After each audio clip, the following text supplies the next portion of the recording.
100 साल की सास। अरे मम्मी जी, थोड़ा उम्र के हिसाब से काम किया करो। कहीं कुछ हो गया तो लोग बोलेंगे बहू ने बूढ़ी सास का ध्यान नहीं रखा। बहू, तुम भी थोड़ा कम और धीरे बोला करो। कहीं चिल्लाते हुए कभी कुछ हो गया तो वही लोग बोलेंगे 100 साल की सास भली चंगी बैठी है और बहू बेचारी चलती बनी। वैसे मम्मी जी, दादी बिल्कुल ठीक बोल रही हैं। हैं? क्या ठीक बोल रही है? वो जो कुछ भी बोले वो सास है, पर तुम क्यों बोल रही हो? बहू होकर सास से जुबान लड़ाओगी क्या? ऐसा बोलते हुए निर्मला को धसका उठ जाता है। कहा था ना, मत चिल्ला मत चिल्ला। तुझे बिना सास और बहू से जुबान लड़ाए बिना शांति नहीं मिलती। अरे माँ, दादी की बात सुन लिया करो, तुम्हारे भले के लिए बोलती है ना। अरे कोई भला नहीं, इन्हें बस मुझे परेशान और शो ऑफ करने का शौक है। हाँ। चल झूठी। इस परिवार में 3 पीढ़ी की औरतें रहती है, जिनका हर समय कोई ना कोई अलग ड्रामा चलता ही रहता है, जिससे और किसी का पता नहीं, लेकिन सूरज बहुत परेशान रहता है। माँ, पियाली और दादी, आप तीनों के पास एक दूसरे को सास बहू वाले ताने देने के अलावा कुछ काम हो या नहीं, पर मेरे पास जरूर है। इसीलिए पियाली, जरा लंच ले आओ, मुझे ऑफिस भी जाना होता है। इस पर पियाली सूरज को लंच देती है और वो ऑफिस चला जाता है, जिसके बाद तीनों एक बार फिर अपनी बातों या कह लो कि नोक-झोंक में लग जाती हैं। इसी में दिन बीत जाता है। रात को सूरज के साथ उसके दोस्त भी खाने पर आते हैं। पियाली, मेरे कुछ दोस्त आए हैं। सॉरी, अचानक प्लान बना तो बता नहीं पाया। तुम जल्दी से डिनर बना दो ना। अरे वाह रे, आलसी माँ की आलसी बेटी। पहले बिना बताए दोस्तों को घर ले आओ, फिर बोलो जल्दी से डिनर बना दो। इतनी जल्दी है तो खुद बना लो। अरे माता, सब बाद में दिखा देना, अभी खाना बना दो ना प्लीज।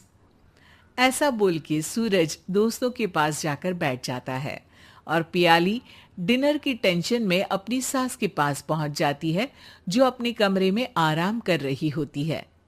मम्मी, सूरज अचानक दोस्तों को घर ले आए हैं, क्या करूं अब? कुछ ऐसा बताओ ना जो जल्दी बन जाए और सर्व करते हुए भी अच्छा लगे। अरे रेस्टोरेंट से मंगा ले, दोबारा परेशान मत करना, सोने दे मुझे। इतने में दादी सास भी वहां आ जाती हैं। वाह, आलसी का आइडिया भी उसी की तरह बेकार है। कोरोना में बाहर से खाना मंगाएंगे। बहू, तुम सो ही जाओ, वही काम अच्छे से कर सकती हो। चल पियाली, मैं बताती हूँ क्या करना है।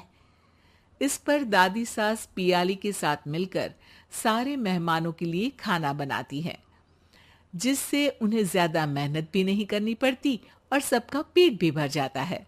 दादी के इस आइडिया से पियाली और सूरज बहुत इम्प्रेस हो जाते हैं। दादी, क्या यही खाना आपकी इस उम्र में इतना एक्टिव रहने और एंडलेस लाइफ का राज है? वैसे दादी ने आज तक राज किसी को बताया नहीं। इन्होंने ससुर जी तक को नहीं बताया, तभी तो वो ऊपर पहुंच गए और ये अभी तक यही है। तेरी सास मेरे ऊपर पहुंचने का ही इंतजार कर रही है, पर इस आलसी का ये सपना पूरा नहीं होने वाला। क्यों जी, अमर होने का वरदान लेकर आई हो क्या?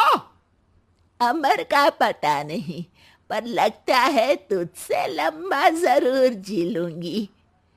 इससे पहले कि दोनों सास बहू में कोई बहस शुरू होती, पियाली बीच में बोल पड़ती है। ठीक है, आप दोनों लड़ क्यों रही हैं? हम तो चाहते हैं कि आप दोनों हमारे साथ हमेशा रहें। पियाली की बातों पर दोनों शांत हो जाते हैं और उनकी लाइफ पहले जैसे चलने लगती है, जहां दादी सुबह जल्दी उठकर कुछ न कुछ काम करते हुए पूरा दिन बिताती है, तो वहीं निर्मला और पियाली लेट उठने से लेकर धीरे धीरे आलस में काम करना और जब मर्जी सो जाने से अपना दिन बिताती हैं। एक दिन निर्मला की सहेली उनके घर आती है। अरे क्यों रे निर्मला, कैसे चल रही है जिंदगी? सब बढ़िया, बस ये बुढ़िया ऊपर जाए तो ज्यादा अच्छा होगा। अरे ऐसा क्यों बोलती हो? तुम्हें तो उनसे सीखना चाहिए, वो बहुत फुर्तीली हैं।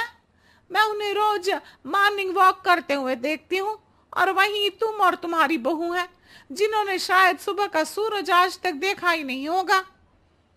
सहेली की बात सुनते ही निर्मला भड़क कर चिल्लाते हुए पियाली और अपनी सास को वहां बुलाती है, जिनके साथ सूरज भी वहां आ जाता है और ये सब देख सहेली वहां से चली जाती है। अरे सासू माँ, आपको हमसे क्या दिक्कत है? अब तो मेरी सहेलियां भी आपकी वजह से मुझे ताने देने लगी है। मम्मी जी, कुछ तो लोग कहेंगे, लोगों का काम है कहना, आप इग्नोर करो ना। अच्छा वैसे महारानी, वो तुम्हें भी वही सब बोल रही थी? है? मैंने क्या किया? अरे किलस क्यों रही हो? अब तो समझो और अपना लाइफस्टाइल सुधारो।